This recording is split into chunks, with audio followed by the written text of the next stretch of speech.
भक्ति महारानी इस प्रकार से रुदन करती है।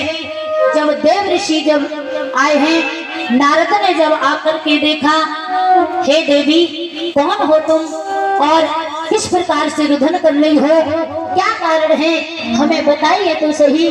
तो आज देव ऋषि नारद को देख करके महाराज भक्ति महारानी बहुत तेजी से रुदन करने लगी है। हे उनवर क्या बताएं, क्योंकि ये दुखिया आज अपने मुख से वर्णन नहीं कर सकती है। मैं मेरी आंखों के सामने जो देख रही हूँ, हे प्रभु ये सब कुछ देखने से पहले हमारी मृत्यु क्यों नहीं हो गई। आज बताया है देव ऋषि नारद को कि जो सामने ये मेरे जो बुजुर्ग व्यक्ति जो देख रहे हो आप, जब देव ऋषि नारद कहते हैं हे भक्ति महारानी आपके सामने ये जो वृद्ध व्यक्ति है ये कौन है, तो भक्ति महारानी ने जवाब दिया, हे प्रभु इसी बात का तो रोना है, इसीलिए तो रो रही हूँ क्योंकि जो ये बुजुर्ग व्यक्ति देख रहे हो ये दोनों मेरे बेटे हैं। आज जैसे ही ये कहा तो देव ऋषि नारद कहते हैं क्या क्या कहती हो, अरे अभी तो आप जवान हो और तुम्हारे ये दोनों बेटे ये बुजुर्ग कैसे हैं, हमारे तो समझ में नहीं आता। इधर भक्ति महारानी कहती है हे भगवान इसीलिए रो रही हूँ क्योंकि मेरी आंखों के सामने मेरे दोनों बेटों को बुढ़ापे ने घेर लिया, अब मेरे प्राण क्यों नहीं निकलते हैं। हे भगवान कैसे भी करके इस पापिन का उद्धार करो। आज महाराज देव ऋषि नारद समझाते हैं और जवाब दिया है, हे देवी तुम पहले रोना बंद करो, और आज अगर तुम्हारे बेटे दोनों बुजुर्ग हो गए हैं तो हम कोई ना कोई कारण अवश्य ढूंढेंगे, आप चिंता ना करें।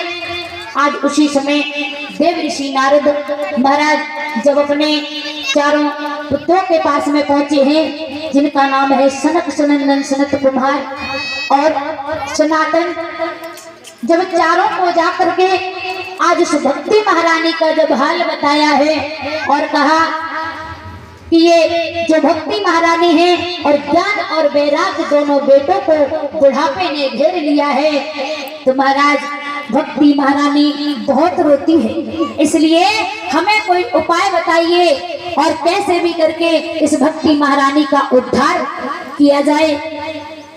तो आज उसी समय जब ये बात जब सुनी तो बताया है कि वैसे तो कोई उपाय नहीं है, अगर कर सके तो एक उपाय है, अगर उन दोनों को श्रीमद् भागवत का अगर ज्ञान दिया जाए, श्रीमद् भागवत अगर सुनाई जाए तो अवश्य उन दोनों ज्ञान वैराग का उद्धार होगा।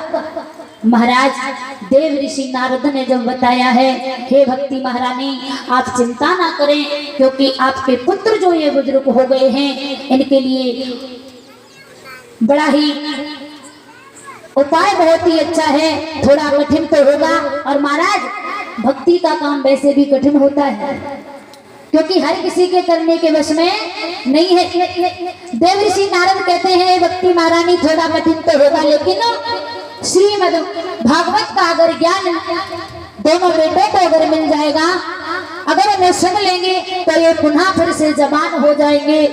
आज भक्ति महारानी कहती है, हे भगवान हे प्रभु चाहे कुछ भी करो हम सब कुछ करने के लिए तैयार है, लेकिन हमारे बेटे ये पुनः जवान हो जाएं। सूत जी बताते हैं सोनकादि ऋषियों, आज उसी समय इधर हुआ क्या, उसी गंगा के किनारे 88,000 ऋषि मुनियों के साथ में जिस समय श्रीमद् भागवत का जब आयोजन किया गया तो श्रीमद् भागवत को सुन करके आज ज्ञान और वैराग्य पूर्ण से जवान हो जाते हैं।